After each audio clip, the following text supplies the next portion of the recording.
ଶ୍ରୀ ନୃସିଂହନାଥ ମହାପ୍ରଭୁଙ୍କ ଜନ୍ମ ଦିବସ ଓ ବୈଶାଖ ମେଳା ପାଳିତ। ବରଗଡ଼ ଜିଲ୍ଲା ପାଇକମାଲ ବ୍ଲକ ଦୁର୍ଗାପାଲି ଗାଁରେ ଅବସ୍ଥିତ ଶ୍ରୀ ଶ୍ରୀ ନୃସିଂହନାଥ ମନ୍ଦିର ମହାପ୍ରଭୁଙ୍କ ଜନ୍ମୋତ୍ସବ ଓ ପବିତ୍ର ବୈଶାଖ ମେଳା ଅନୁଷ୍ଠିତ ହୋଇଯାଇଛି। ଚଳିତ ମାସ 19 ତାରିଖରୁ ଆରମ୍ଭ ହୋଇ ଏହା 23 ତାରିଖ ପର୍ଯ୍ୟନ୍ତ ଚାଲିବ।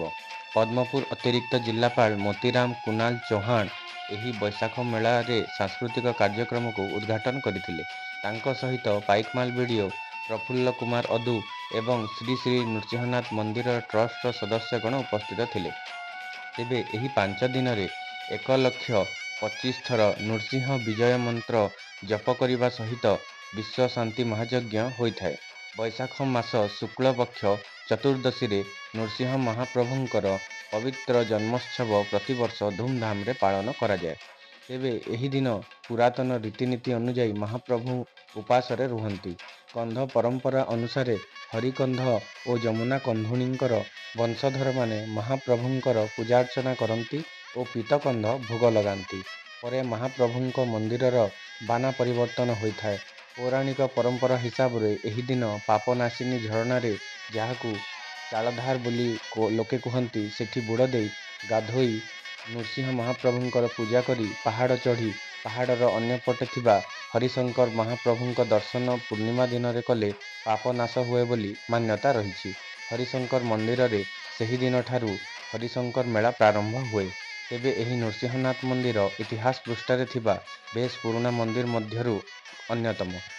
ପାଟଣା ମହାରାଜା ବୈଜଲ ସିଂ ଦେବ 16ଶହ ଶତାବ୍ଦୀରେ ସ୍ୱପ୍ନ ଆଦେଶ ପରେ ଏହି ମନ୍ଦିରକୁ ନିର୍ମାଣ କରିଥିଲେ। ଏହି ବୈଶାଖ ମେଳା ଏବଂ ଶ୍ରୀ ଶ୍ରୀ ପ୍ରଭୁ ନୃସିଂହନାଥଙ୍କ ଜନ୍ମୋତ୍ସବଟା ବହୁତ ଆଗରୁ ହୋଇ ଆସୁଛେ। ମୁଇଁ ଯେତେବେଳେ ଜାଣିଛେ, ମୁଁ ଛୋଟ ବେଳୁ ଏଇଟା ଦେଖିକି ଆସୁଛେ। କାହିଁକି ମୁଁ ହଉଛେ ଏଇ ଅଞ୍ଚଳର ଲୋକ। ଏଇ ଅଞ୍ଚଳରେ ମୁଁ ଜନ୍ମ ହେଇଛେ। ପାଖର ଗାଁ ଡୁଙ୍ଗରିପାଲି ମୋର ଘରେ। ଆଉ ବୈଶାଖ ମେଳାଟା ପବିତ୍ର ବୈଶାଖ ମାସର ଆମର ଏକାଦଶୀ ଦିନ ଠାରୁ ଆରମ୍ଭ ହେଇକରି ପୂର୍ଣ୍ଣିମା ଦିନ ଯାକ ହେସି। ବୈଶାଖ ମେଳାରେ ଆମର ମୁଖ୍ୟଟା ହେଲା ନରସିଂହ ମହାପ୍ରଭୁଙ୍କର ଜନ୍ମୋତ୍ସବ। ଆଉ ସେଇଟା ହେସି ବୈଶାଖ ମାସ ଚତୁର୍ଦଶୀ ତିଥିରେ। ସେଟା ସନ୍ଧ୍ୟା ସମୟରେ ଶ୍ରୀ ପ୍ରଭୁଙ୍କର ଅଭିଷେକ କରାଯାଏ ଏବଂ ରାତିରେ ଅଭିଷେକ ପରେ ରାତିରେ ଧ୍ୱଜବନ୍ଧନ କରାଯାଏ। ଏଇଟା ବହୁତ ଆବାହମାନ କାଳରୁ ଆସୁଛି, ହେଇ ଆସୁଛି। ବର୍ତ୍ତମାନ ଏ ବର୍ଷ ମଧ୍ୟ ବୈଶାଖ ମେଳା ଆମର ବହୁତ ସୁରୁଖୁରୁରେ ଚାଲିଛେ। ଆମର କାର୍ଯ୍ୟକ୍ରମ ଅନୁସାରେ ଆମେ 18 ତାରିଖ କଳସ ଅଧିବାସ କରିଛୁଁ ଏବଂ ତା ପରଦିନ 19 ତାରିଖ ସକାଳ ଠାରୁ ବିଶ୍ୱ ଶାନ୍ତି ମହାଯଜ୍ଞ ଆରମ୍ଭ ହୋଇଛେ। 11 ଜଣ ବ୍ରାହ୍ମଣ ପଣ୍ଡିତ ସେହି ଯଜ୍ଞରେ ଆମକୁ ସହଯୋଗ କରୁଛନ୍ ଏବଂ ଏଥିରେ ଶ୍ରୀ ଶ୍ରୀ ନୃସିଂହନାଥ ମହାପ୍ରଭୁଙ୍କର 1,25,000 ବୀଜ ମନ୍ତ୍ର ଜପ ଚାଲିଛି ଏବଂ ତାର 1/10 ଅର୍ଥାତ୍ 12,500 ଆହୁତି ପ୍ରଦାନ କରାଯିବ ଏବଂ ଆମର ପୂର୍ଣ୍ଣମୀ ଦିନରେ ସେଇଟା ଆମର ପରିସମାପ୍ତି ଘଟିବ।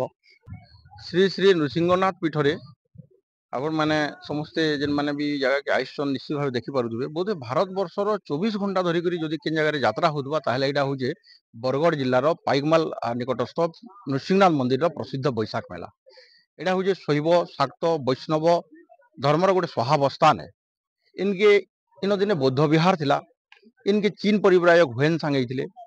ଇନିର ପ୍ରାକୃତିକ ଶୋଭାରାଜି, ଇନିର କିମ୍ବଦନ୍ତୀ, ଇନିର ଭଗବାନ, ଇନିର ଗନ୍ଧମାର୍ଦ୍ଦନ ପାହାଡ଼, ଯେକୌଣସି ଦୃଷ୍ଟିରୁ ଆମେ ଦେଖମା ସବୁ ଜିନିଷ ନିଆରା ଏବଂ ସ୍ୱତଃସ୍ଫୂର୍ତ୍ତ ଭାବେ ଆକର୍ଷିତ ହେଇକରି ଲକ୍ଷାଧିକ ଲୋକଙ୍କର ସମାଗମ ଇନ ହଉଛେ ଏବଂ ଇ ଅବସରରେ ବିଭିନ୍ନ କାର୍ଯ୍ୟକ୍ରମ ଆୟୋଜିତ ହଉଛେ ଏବଂ ସାଂସ୍କୃତିକ କାର୍ଯ୍ୟକ୍ରମ ମଧ୍ୟ ଆମେ 2ଟା ମଣ୍ଡପରେ ଆୟୋଜନ କରୁଛୁଁ। ଗୋଟେ ହେଲା ଆମର ବିନ୍ଧ୍ୟବାସିନୀ ମଣ୍ଡପ ଏବଂ ଆଉ ଗୋଟେ ମାର୍ଜାର କେଶରୀ ମଣ୍ଡପ।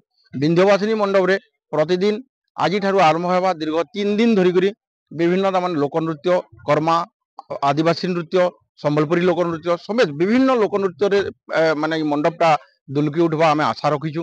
ଦର୍ଶକ ମାନେ ଉପଭୋଗ କରିବେ ଏବଂ ଆଉ ଗୋଟେ ମଣ୍ଡପ ଯେନ୍ଟା ଅଛି ହନୁମାନ ବାଟିକା ପାଖେ, ଯେନ୍ଟାକି ଆମେ କହୁଛୁ ଆମର ମାର୍ଜାର କେଶରୀ ମଣ୍ଡପ। ସେଠାନେ ଆମେ ମାନେ ବିଭିନ୍ନ ଭଜନ ସନ୍ଧ୍ୟା, କୀର୍ତ୍ତନ ବୈଠକୀ ସಮೇତ ବିଭିନ୍ନ ଆଧ୍ୟାତ୍ମିକ କାର୍ଯ୍ୟକ୍ରମ ରଖିଛୁ।